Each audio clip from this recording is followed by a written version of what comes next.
Hey, what's going on everybody? Commander Crane here, and we are back with another Pioneer video. So today we're going to be talking about the best Pioneer cards to pick up before the Lost Caverns of Ixalan releases. It's coming out pretty soon as of the recording of this video, and there's definitely some spicy cards that we should be looking to pick up before the set comes out. So, couple main things. So we're going to be going over the main creature types that are on Ixalan. So for those who don't know, that's vampires, merfolk, dinosaurs, and oh my gosh, I'm forgetting pirates. I was like, I'm forgetting the fourth one. But we're going to be going over the best cards to pick up for those types, as well as a couple spicy cards that I think, assuming that there's some returning Ixalan mechanics, that would be good to pick up overall. So we're going to hop right into the video here. So we're going to go ahead and start with some vampires. Some of the best vampires that are currently in the format.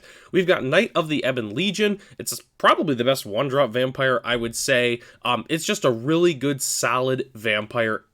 Why not? It's definitely a good pickup for sure. It's not really been reprinted from my understanding. It came out in M20, and that's pretty much about it. Champion of Dusk is fantastic, especially with Sorin Imperious Bloodlord. You kind of see both of those together. Champion of Dusk has seen a few reprints, but if vampires really pick up, I do see this card definitely going up in price, especially if it doesn't get reprinted, which I don't think it will in Lost Caverns. So Champion of Dusk, definitely a solid pickup, as well as Sorin. Sorin did recently see sort of a reprint. It was in the it was in the LGS Secret Lair a little while ago, so it has had a reprint recently, but, that's not like a big one, and if vampires become very, very good again, Sorin is definitely going to go up. It is very, very good in vampire decks, so I figured I would throw it on the list here. So, alright, next, we're going to talk about some of the best Merfolk. So, Vidalian, I always want to call it Vidalian. Vidalian Hexcatcher, probably the best lord in Pioneer for Merfolk. It was printed a little while ago in Dominaria United. It's definitely a very, very good lord. If Merfolk is powerful, especially in, in the next standard set or such as such, which it is in standard as well, something to keep in mind, too, for if you decide to build Merfolk in standard as well as Pioneer, I could definitely see this going up in price just because, hasn't been reprinted, obviously, yet, so just something to keep an eye out on. Kumena, I think, is one of the biggest ones. It's never seen a reprint since Rivals of Ixalan came out a handful of years ago. If Merfolk's good, this card's going to go up, not even just for Pioneer, people are going to want this for like Commander specifically, so just keep that in mind. If you want to build Merfolk, I would highly suggest picking these up. They're only, I think, around like $5 too, so I would definitely pick these up. And then I decided to put Master of Waves on there as well. Master of Waves is not a very pricey card for the most part, but if Merfolk is good, this card definitely will go up in value overall. Obviously, it doesn't make Merfolk, but it's just really, really good. All your Merfolk have blue pips, and then you just get a whole bunch of 2/1 flying elementals. So, something to keep in mind for sure. Sorry, they're not flying. They're just regular elementals. But anyways, so next slide, we got to talk about some of the pirates. So, a little bit of a disclaimer. The pirates definitely got shafted the most, I would say, on the original Ixalan block. Not a ton of quality pirates. The ones that are very good are very, very inexpensive. So, I decided to kind of dig deep a little bit and try and find some good pirates that are worth picking up. So, Direfleet Neckbreaker, not the best lord, but the reason I put this on here is so we are getting a pirate deck for Ixalan. And if they don't reprint this random little uncommon, this card could easily go to a $5-6 uncommon. It's an uncommon only in one set that also wasn't printed a ton. So, because it was kind of the second set, so it wasn't, as popular or as printed. So, just keep an eye out for Direfleet Neckbreaker. If you want to build pirates, I highly suggest picking them up now while they're like a quarter, 50 cents. Hostage Taker, very, very fantastic pirate, probably one of the best in the entire block. It has seen a few reprints though recently. It was in Double Masters and it was in a Commander deck, so definitely not crazy expensive, but definitely a very good pickup for pirates if you're thinking about building the deck.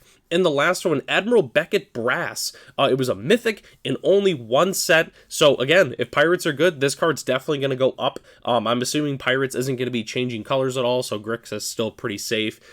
Commander players are going to start picking these up again, just because obviously, it's a pirate. Why wouldn't you? Again, if it does get reprinted, even still a good pickup. If you want to build pirates, I highly suggest picking them up. It's going to be fantastic in the deck overall. So we've got one last tribe to talk about here, and that is Dinosaurs. The Dinosaurs, the big old dinosaurs. So these are the cards that I picked for the best Pioneer reprints. So they're not very expensive in terms of mana cost, obviously, 2, 4, and 5. A lot of people, Dinosaurs, oh my god, 7, 8 mana. And yes, they are 7, 8 mana, but I wanted to pick cards that are specifically good for Pioneer, which that means mostly the 8, 9, 10 drops are pretty irrelevant in the format. So, Marauding Raptor, very, very good dinosaur, arguably the best early game dinosaur. Obviously, I've played this card quite a bit. It is fantastic. Definitely worth the pickup. It's starting to creep up already. I kind of see these online for about $3, $4, which, I mean, again, isn't crazy expensive, but when you're talking about you needing a playset,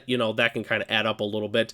Feel free to pick this card up. Its only reprint has been in the list, so not really a real reprint, but definitely feel free to pick these up. If it doesn't get reprinted in one of the Commander decks, or as like part of the Jurassic Park reskin, this card's definitely going to go up in value, so I would highly suggest picking up your Marauding Raptors sooner than later. Ripjaw Raptor, very, very good dinosaur. I would say the best, like, middle cost dinosaur, between like the 4 and 5, and I wouldn't really count 6, but Ripjaw Raptor is absolutely fantastic. It has seen a few reprints, though. I know it was in the Game Nights deck from a couple years ago, so it's seen a few more copies than, a lot of the regular rares from the set, but it's very good. It's obviously great in other formats as well, so if you're thinking about playing Dinosaurs, I highly suggest picking up Ripjaw Raptor. And then last but not least, Register Alpha. Register Alpha, one of the best dinosaurs ever printed, hands down. It has seen one other reprint. It was in the original Game Nights box, or sorry, not the Game Nights, it was the Explorers of Ixalan. When it came with the 4 decks, it had the Vampire, the Merfolk, the Pirate, and then the whatchamacallit, the the dinosaur deck, sorry. And there was only, I think, one Register Alpha in there, but still, that's really its only real reprint. I think there is a decent chance that it does get reprinted in Lost Caverns in some variety, but just in case it doesn't, I highly suggest picking it up. It's a fantastic dinosaur.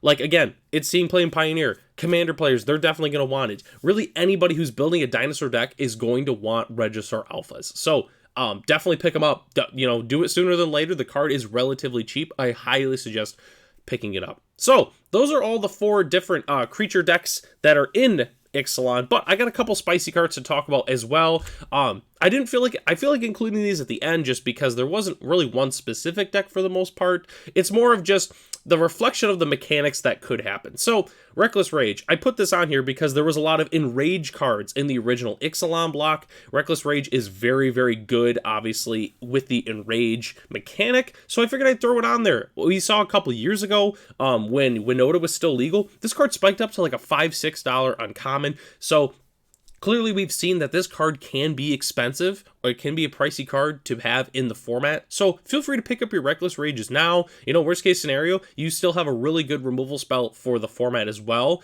It's not even just that, like, dinosaurs with Enrage play this card. We've seen decks like Boros Heroic play this a lot. We've seen even like Mono Red play it with like Dreadhorde Arcanist, that kind of thing. So it's a very good card, and I highly suggest picking it up. I also decided to put Lucky Clover on here, which I know a lot of people are thinking, like, what? It's an adventure card. What does that matter? Adventures are returning to Ixalan. Well, not returning. They're coming to Ixalan, but the mechanic is also returning. So I wanted to throw Lucky Clover on there. It's still a relatively cheap card. Really hasn't seen an actual reprint yet. But if Adventures are already pretty good, but if they get even better because of Ixalan, Lucky Clover is definitely going to go up in price, so I highly suggest picking them up. And then I decided to throw Brotherhood's End at the end here, mostly because A, really good with the Enrage mechanic, it deals 3 damage to each creature, but the other thing is the destroy all artifacts with mana value 3 or less. The main reason I put the Brotherhood's End on here is because of the map tokens that are coming out in the Lost Caverns of Ixalan. We don't really know what a map token is yet. There's been a lot of speculation. We don't know, but just in case they're really good, why not pick it up? Also, it's good in Standard. Standard's going to start picking up here very, very soon once it becomes the competitive format of choice for everyone. And Brotherhood's End is going to be one of those cards that everybody's going to be looking to pick up. So it's a good it's great in Standard. It's good in Pioneer. It's pretty solid in Modern. Just feel free to pick it up. I think it's only like a $3, $4 card as well. It's very, very good. So I highly suggest picking up Brotherhood's End. So those are all the cards that we're talking about today. Is there any specific cards that I forgot to talk about? Just let me know in the comment section below. So, I'm Commander Crane. Thanks for watching this video, and I will catch you in the next one.